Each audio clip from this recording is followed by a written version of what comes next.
বিপত্তারিণী পুজো নারী শক্তির এক অনন্য উৎসব। বিশ্বাস, ব্রত, ইতিহাস ও অলৌকিকতা। বাংলার ধর্মীয় সংস্কৃতির এক অত্যন্ত জনপ্রিয় ও আবেগঘন আচার হল বিপত্তারিণী পুজো। দেবী দুর্গার এক বিশেষ রূপ এই বিপত্তারিণী, যিনি তাঁর ভক্তদের বিপদ থেকে উদ্ধার করেন এবং কল্যাণের পথে পরিচালিত করেন।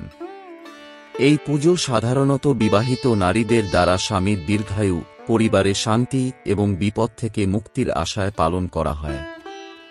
তবে সময়ের সঙ্গে সঙ্গে এই ব্রতের তাৎপর্য আরও গভীর হয়েছে।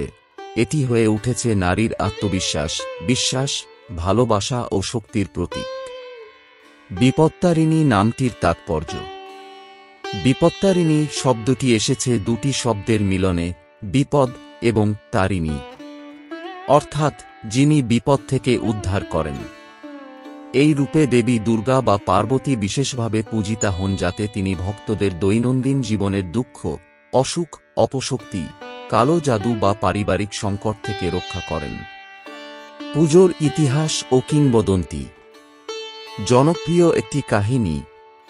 প্রচলিত লোককথা অনুযায়ী একবার এক রাজবধূর স্বামী এক ষড়যন্ত্রের শিকার হন এবং তাঁকে মৃত্যুদণ্ড দেওয়া হয়। রাজবধূ প্রাণভরে প্রার্থনা করেন দেবী বিপত্তারিণীর কাছে, নির্জলা উপবাসে ব্রত পালন করেন এবং দেবীর কাছে প্রার্থনা করেন স্বামীর প্রাণ রক্ষার জন্য। ঠিক মৃত্যুদণ্ড কার্যকর হওয়ার মুহূর্তে এক অলৌকিক ঘটনা ঘটে। ফাঁসির দড়ি ছিঁড়ে যায় এবং তাঁর স্বামী প্রাণে বেঁচে যান।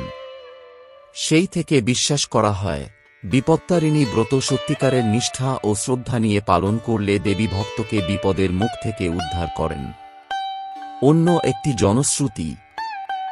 লোককথায় শোনা যায়, একবার দেবী পার্বতী নারীর রূপে পৃথিবীতে আসেন এবং দেখেন যে নারীরা বিভিন্ন দুঃখে, দারিদ্র্যে, অত্যাচারে জর্জরিত।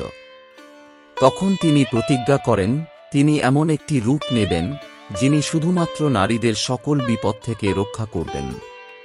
সেই রূপেই হল বিপত্তারিণী মা। কিছু গুরুত্বপূর্ণ রীতি। ব্রতিনীরা লাল বা হলুদ রঙের শাড়ি পরেন। হাতে চুড়ি, সিঁদুর, আলতা ইত্যাদি ব্যবহার করে সেজে পুজো করেন। বাঁশের চালুনিতে 5 রকমের ফল, পান, সুপারি, সিঁদুর, আলতা, বীজপুরি ইত্যাদি সাজিয়ে দেবীকে অর্ঘ্য দেওয়া হয়। একটি চালুনি দিয়ে মাথার ওপর দিয়ে ঘোরানো হয়। এটি বিপদ রক্ষা করার প্রতীক বলে মনে করা হয়।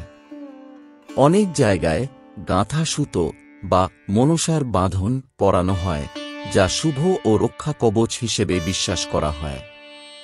উপবাস পালন, নির্জলা ব্রত, দেবীর নামজপ ও সন্ধ্যায় পূর্ণাহুতি হয়। সামাজিক ও আধ্যাত্মিক গুরুত্ব। এই ব্রত কেবল ধর্মীয় নয়, এটি একটি সামাজিক শক্তির প্রতীক। নারীর নিজের ভালোবাসা, পরিবারের জন্য আত্মত্যাগ এবং বিপদের সময় ভরসা রাখার শক্তি এই পুজোতে প্রতিফলিত হয়।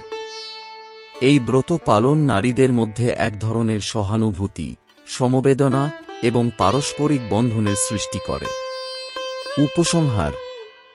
বিপত্তারিণী পুজো কেবলমাত্র একদিনের উপবাস বা আচার অনুষ্ঠান নয়, এটি এক বিশ্বাস, এক আত্মিক সম্পর্ক ভক্ত ও দেবীর মাঝে। নারীর আত্মিক শক্তি, তার ভালোবাসা এবং পরিবার রক্ষার জন্য যে আত্মত্যাগ, তা এই পুজোতে স্পষ্টভাবে ধরা পড়ে। আজকের দিনে এই ব্রত নারীর জীবনে কেবল ধর্মীয় রীতির মধ্যে সীমাবদ্ধ নয়, এটি নারী শক্তির উদযাপন, বিশ্বাসের জয়গান এবং জীবনের প্রতিটি বিপদে আসার আলো খুঁজে পাওয়ার প্রেরণা। আজ এত পর্যন্তই থাক, দেখা হবে অন্য কোনো ভিডিওতে। ভালো লাগলে ভিডিওটি অবশ্যই লাইক করুন, শেয়ার করুন আর চ্যানেলটিকে সাবস্ক্রাইব করতে ভুলবেন না।